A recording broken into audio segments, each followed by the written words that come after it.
A 8 años de Costequi y Santillán. La complicidad de Duhalde y el papel de Clarín. El famoso tema de los piqueteros y esos intentos de aislar a la capital federal cortando sus accesos, eso no puede pasar más. Tremenda cantidad de gases ha lanzado la policía, pero no ha tenido más remedio. Esta es la verdad. Lo cierto es que la zona ha quedado plagada de autos completamente destrozados al paso de los manifestantes enardecidos y la policía no les ha dado ningún margen de acción. Había muchos piqueteros que estaban con piedras, que estaban con gomeras, dispuestos a llevar a cabo el enfrentamiento. Hicieron una evaluación política. No podían seguir permitiendo que la protesta social no encontrara límites. Y en realidad creo que en toda la vorágine de eso se nos pasó todo lo que se estaba discutiendo en ese mes previo. Desde Rucauf, que salió diciendo que avalaba, digamos, reivindicaba haber firmado los decretos que permitían a los militares intervenir en la represión en el año 75. Los gobernadores que pedían que se reprima. Había en ese momento un proyecto de unificar, que lo estaba manejando Jaunarena, el Ministerio de Defensa con la prefectura, con la gendarmería, y rever la ley de seguridad interior y permitir que las Fuerzas Armadas participen en la seguridad interior. Digamos, vos fíjate ese marco de reorganización del sistema represivo que se estaba discutiendo en ese mes previo. Todavía no había sido el entierro de Darío, nos llama el ruso, Kovalevsky, el fotógrafo, que nos dice, estoy revelando las fotos, tengo a la policía disparándole a Santillán. Nos llama Clarín, alguien de Clarín que nos ofrece el tema de si les damos las fotos, sacarlas, hacer la nota, y nos llama Página.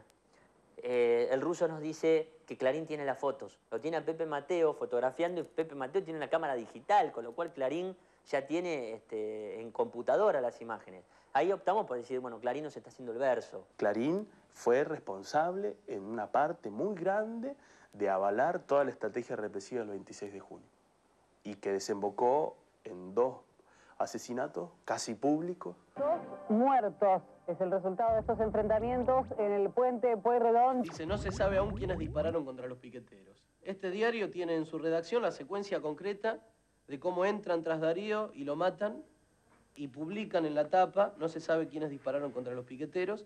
Acá hubo una selección de fotos. Acá vieron las fotos de Tenencia y publicamos esta. Pero si hubieran publicado la bonaerense disparándole, hubieran publicado esta foto, mirá. La foto con el cartucho rojo, la persona que ellos tienen acá corriendo, viva, acá está herida, con munición de plomo y con un cartucho rojo a su costado. Pero lo que pasa es que si vos publicás estas 2 fotos el día jueves y haces esta tapa, no puedes poner la crisis causó 2 nuevas muertes. Esto es un error, yo lo reconozco, yo reconozco mi parte. El título es horrible. Este título no dice la verdad. En términos de que distrae las verdaderas causas de estas muertes. Respecto no solo a la cobertura de Clarín y de la etapa de Clarín, que fue impresionante realmente, fue una negación de los hechos. En general la cobertura se inclinó por una explicación fantástica en el sentido estricto del término, o sea, fantasiosa, absurda, de una movilización popular. O sea, los militantes se habían baleado, se habían baleado entre ellos, se habían matado entre ellos, que era la versión del gobierno de Eduardo Duhalde. Ahora, esa versión era un insulto a la inteligencia. La policía tiró a mansalva, porque se había visto que había tirado a mansalva, pegó a mansalva y resulta que los que se baleaban fueron militantes. Un despropósito, ¿no? Las que me vienen a la cabeza son las notas de Morales Solá en La Nación, en esa misma época, cuando todos los días llamaba a reprimir, porque estaba ese latiguillo de así no se puede seguir, con el puente cortado, etc. También desde el gobierno se tiene que achicar el riesgo del estallido social. Ustedes se imaginan votando en medio de protestas tumultuosas, de violencia, de ese estallido que siempre se augura, pero nunca, felizmente hasta ahora, se ha producido. Las notas de Morales Solá, cuando todos los días llamaba a reprimir. Yo pensaba qué grado de alienación colectiva vivimos antes del debate de la ley de medios, cómo todos esos dispositivos de desinformación los comíamos como queso untable todos los días. Por eso creo que los medios también callaron el primer día. Porque los grupos fuertes, hoy los medios son empresas muy poderosas, tan poderosas como muchos de los grupos que apoyan las políticas económicas. Entonces suele haber coincidencias. Todo ese día hubo una presión muy fuerte para que se instalara la idea de que los piqueteros se habían matado entre ellos. Una presión desde el gobierno, ¿no? de Duhalde, muy fuerte para que saliera eso. Había elementos en ese primer día y en esa primera mirada para haciendo periodismo serio, hacer otras lecturas. Y yo levanto con emoción la cobertura que hizo Laura esa vez, en la cual Laura puso en su crónica. Fue una cacería. Fue una cacería. Página 12. La cacería policial terminó con 2 muertos a balazos. Fue una cacería. O sea, la nota principal de página, expresión que utilizó Eduardo Duhalde 3 o 4 días después. Los hechos que nos conmueven deben ser probados en la justicia. Nuevamente, quienes deben custodiar el orden son los que han llevado a cabo esta atroz cacería. O sea, Duhalde al reconocer el hecho dijo lo mismo.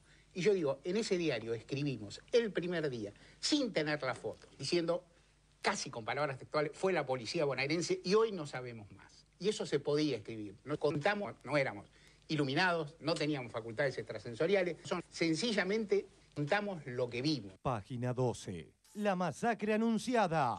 Miren o tiren. Veremos a policías tirar y tirar. El puente está en orden. Sencillamente contamos lo que vimos. Este diario es uno de los mayores bochornos del periodismo argentino en toda su historia. No hay cosa peor que se haya hecho, o las hay, en la época de la dictadura las hay, pero esto tiene mucho parecido. Arrancando por lo de la tapa. La tapa dice la crisis causó 9 muertes cuando a la noche del 26 de junio ya se sabía que había sido la policía. Digo, estaba muy claro que había sido la policía. El editorial del diario dice, es decir, que la violencia puede haber sido más que una consecuencia de las tensiones creadas en este tipo de situaciones o de un mal proceder policial, un hecho buscado. Es decir, los piqueteros fueron a buscar muertos, fueron a pelearse para buscar muertos. Está dicho en el mismo análisis de Julio Blanc ese mismo día, donde dice, ¿quiénes ganan con las muertes de Costec y Santillán? Dice, las organizaciones piqueteras que necesitan esta represión y estas muertes para legitimar un discurso y una acción política donde los valores aún deteriorados de la democracia funcionan como obstáculos hacia un objetivo supuestamente revolucionario. Y eso es peligroso, digo, peligroso porque uno dice, bueno, por lo menos empezó a cambiar un día después o con el tiempo empezó a cambiar y ahora quedó claro. Pero es peligroso porque, digo, durante un día o un día y medio que el mensaje sea uno, digo, puede determinar más muertes, ocultamiento de pruebas, bueno, toda una serie de cuestiones que se hubieran resuelto de otra manera, digo, si los periodistas tenemos claro, digamos, de qué lado hay que estar. Creemos que cortar rutas es hacer un esfuerzo y una acción para poder cambiar la situación en la que estamos viviendo.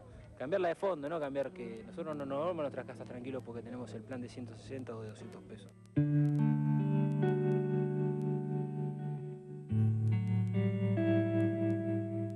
Muchas veces me pregunté por qué no nos dejó una semilla. Me doy cuenta que ha dejado algo más, mucho más importante, que es el hecho de crear nuevas conciencias. Yo agradecido a todos ustedes y gracias por el aguante, gracias por acordarse de mi hijo y gracias.